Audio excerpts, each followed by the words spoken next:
Welcome to today's Asia News Today. It's Wednesday, the middle of the week. Plenty of big news around. Well, to hell with 5G, now there's 6G on the horizon. The Philippines is sort of getting back to normal after a raft of COVID restrictions were lifted yesterday, a surge in palm oil prices, and Japan on alert with neighbours Russia, China and North Korea all ramping up military activity in the region. All that and more coming up in today's Asia News Today.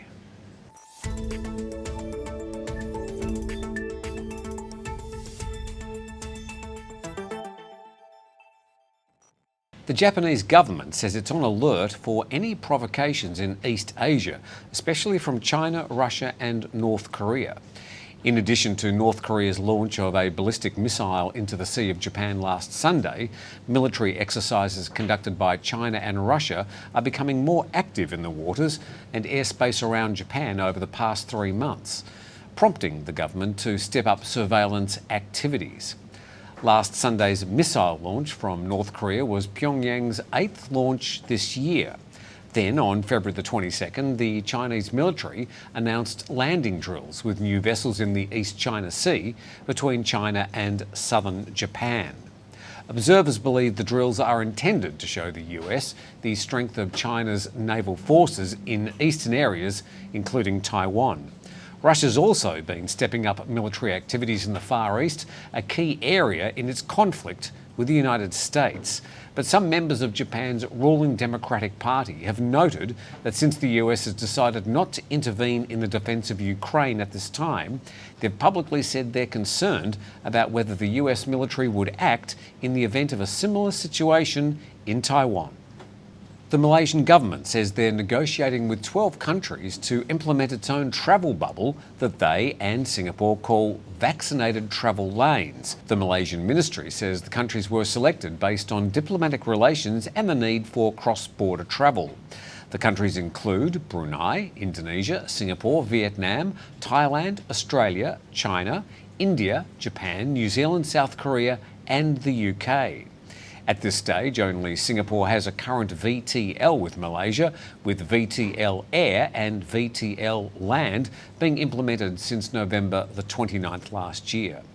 The discussion about vaccinated travel lanes has replaced earlier discussions to reopen all Malaysian borders in March, as the Omicron situation has slowed down border reopening plans across much of the region.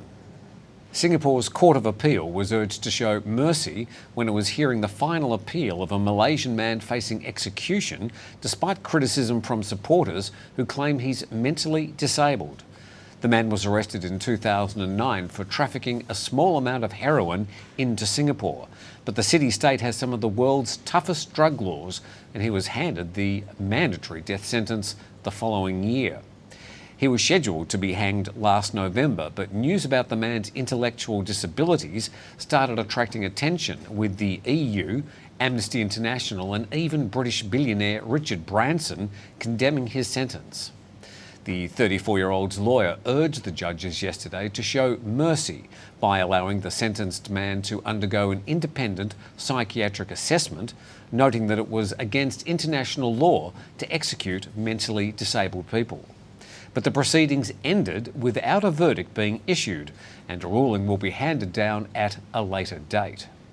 If the man is hanged, it would be the first execution in Singapore since 2019, but activists are also warning that Singaporean authorities are gearing up to execute 3 other drug traffickers in the next few months.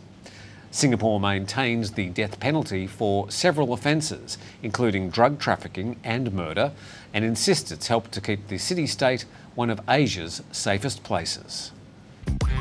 You love the Thaiger. Now subscribe to our new YouTube lifestyle channel, Bounce. Thailand's food, travel, challenges, and just about anything that isn't news. Only on Bounce. Link in the description below. Now, a tale of 2 COVID situations. Firstly, the alarming situation in Hong Kong.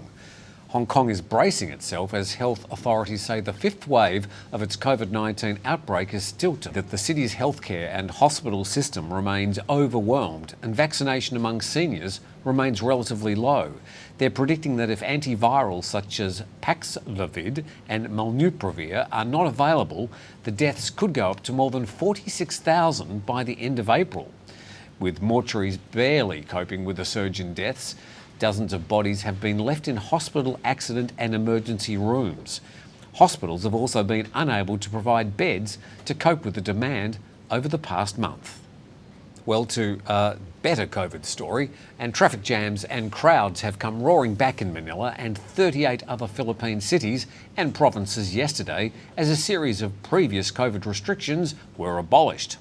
Businesses, public transport, shopping centres, theatres and restaurants were all bustling again as COVID-19 cases continued to drop, along with more vaccinations across the country. Whilst officials lifted most health restrictions, they still required the full vaccination of residents 18 years and older against the coronavirus and the wearing of face masks both outdoors and indoors. But social distancing is no longer required and restaurants can now remove plastic barriers on tables. Birthday parties, weddings, sport events and family reunions, plus other gatherings, can fully resume, and all government employees have been ordered to return to the office for work. Prices of palm oil in Indonesia, a staple fat that's used in food processing and bakeries, have almost equalled that of soybean oil. Apparently it's never happened before. Curbs on exports, self-imposed by Indonesia, the largest producer of palm oil in the world, and the general volatility in the commodity markets is the cause of this sudden price rise, and it's expected to continue for some time. The latest price for refined, bleached and deodorised palm oil reached a similar price with crude degummed soybean oil last Monday. Sounds yummy. And to hell with 5G, now we have 6G on the horizon. South Korea will push to commercialise 6G internet and mobile services by around 2028. South Korea's Science and ICT Minister made the remarks at the Mobile World Congress 2022, a mobile technology trade fair underway in Barcelona. The MWC is one of the top 3 annual tech events in the world each year. The minister said 6G will offer a network 50 times faster than the current network and an expanded coverage of up to 10 kilometres above the ground. So it looks like our quiet trips in aeroplanes may end up being interrupted with mobile phones, games and conversations in the future. Oh dear. Well, that's our quick whip around of the main stories from around Asia over the past 24 hours. We do this program 5 days a week, and of course we'll be back again tomorrow with another Asia News Today.